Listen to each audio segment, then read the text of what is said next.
ਬਾਬਾ ਉਹ ਯਾਰ ਵਿਆਹ ਕਰ। ਕਰਨੇ ਆ ਯਾਰ, ਵੀ 4 ਦਿਨ ਸਬਰ ਕਰ, ਕਰਨੇ ਆ। ਪਰ ਨਾ ਦੇ ਘਰ ਚ ਘਰਾਉਣਾ ਕੇ। ਪਰ ਤੇਰੀ ਮਿਹਰਬਾਨੀ ਆ, ਵਿਆਹ ਕਰ। ਠੀਕ ਹੈ ਪੁੱਤਰਾ, ਕਰ ਲੈਨੇ ਆ ਵਿਆਹ ਵੀ।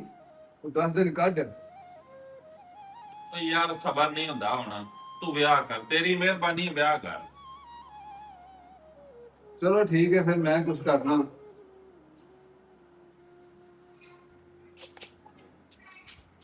ਸ਼ੁਕਰ ਹੈ ਬਾਬੇ ਨੇ ਕੋਈ ਸਮਝ ਲੱਗੀ ਮੇਰੀ ਫੀਲਿੰਗ ਦੀ। ਹੁਣ ਤਾਂ ਵਿਆਹ ਹੋ ਗਈ ਹੋ ਗਏ। अभी मजा आएगा ना भिड़ो। ਇੱਥੇ ਬੇਗਮ, ਇੱਥੇ ਡੰਗ। ਅੱਜ ਤੋਂ ਇਹ ਤੁਹਾਡਾ ਘਰ ਹੈ ਬੇਗਮ, ਹੈ ਤੇਰਾ ਹੁਣ ਆਪਣਾ ਘਰ ਹੈ।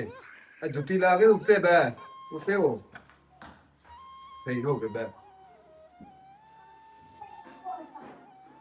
ਹੱਥ ਕਰ ਨਾ। ਆ ਲੈ ਤੇਰੀ ਮੂੰਹ ਭਾਈ ਹੈ। ਇਹ ਕੀ ਹੈ?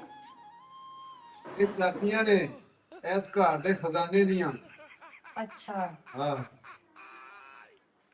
ਇਹ ਹੁਣ ਤੇਰਾ ਘਰ ਹੈ ਤੇ ਖਜ਼ਾਨਾ ਵੀ ਤੇਰਾ ਹੈ। ਜਿੱਥੇ ਮੇਰੇ ਕਰੋੜਾਂ ਰੁਪਏ ਪਏ ਨੇ, ਚਾਬੀਆਂ ਉਹਦੀਆਂ ਨੇ। ਅੱਛਾ ਅੱਛਾ, ਸਹੀ। ਹਾਏ ਅੱਲਾ, ਤੁਹਾਡੇ ਕੋਲ ਕਰੋੜਾ ਰੁਪਈਆ ਵਾ? ਤੁਹਾਡੇ ਕੋਲ ਤਾਂ ਫਿਰ ਸੋਨਾ ਵੀ ਵਾਵਾ ਹੋਏਗਾ। ਪੈਸੇ ਤਾਂ ਤੁਹਾਡੇ ਕੋਲ ਇੰਨੇ ਦੱਥੀਆਂ ਬਣ ਗਈਆਂ ਨਾ। ਅੱਲਾ ਦਾ ਸ਼ੁਕਰ ਹੈ, ਸਭ ਕੁਝ ਹੈ ਮੇਰੇ ਕੋਲ। ਪੈਸੇ ਵੀ ਬੜੇ ਤੇ ਸੋਨਾ ਵੀ ਬੜਾ। ਤੂੰ ਜੋ ਆਖੇਂਗੀ ਤੈਨੂੰ ਹਾਰ ਬਣਵਾ ਦਿਆਂਗਾ, ਝੁਮਕੇ ਬਣਵਾ ਦਿਆਂਗਾ। ਆਖੇਂਗੀ ਤੇ ਨੱਥ ਵੀ ਬਣਵਾ ਕੇ ਦਿਆਂਗਾ।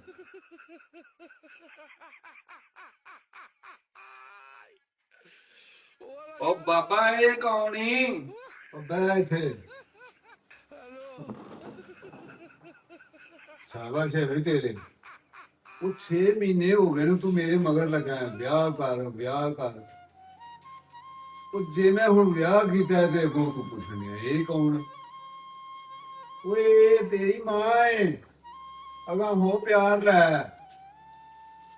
ਉਹ ਬਾਬਾ ਉਹ ਮੈਂ ਤੈਨੂੰ ਆਖਿਆ ਸੀ ਮੇਰਾ ਵਿਆਹ ਕਰ। ਉਹ ਤੂੰ ਪਿਛਲੀ ਉਮਰੇ ਆਪਣਾ ਕਰਕੇ ਆ ਗਿਆ। ਹੱਦ ਨਹੀਂ ਹੋ ਗਈ ਤੇਰੇ ਵਾਲੀ। ਵਾਹ ਜੀ ਵਾਹ। ਤੂੰ ਸਬਰ ਕਰ, ਤੇਰਾ ਵੀ ਕਰ ਲੈਨੇ ਆ। ਤੂੰ 10 ਸਾਲ ਖਲੋਇਆ ਹੈ, ਤੇਰਾ ਵੀ ਕਰ ਲੈਨੇ।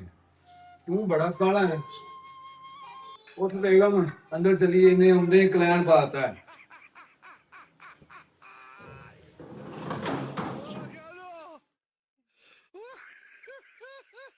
ਮੁੰਡਾ ਮੇਰਾ ਤੇ ਸਾੜੀ ਗਿਆ। ਕੀ ਹੋਇਆ ਜੇ ਮੈਂ ਵਿਆਹ ਕਰ ਲਿਆ? ਮੈਂ ਕਿਹੜਾ ਹਲੇ ਏਡਾ ਬੁੱਢਾ ਹੋ ਗਿਆ।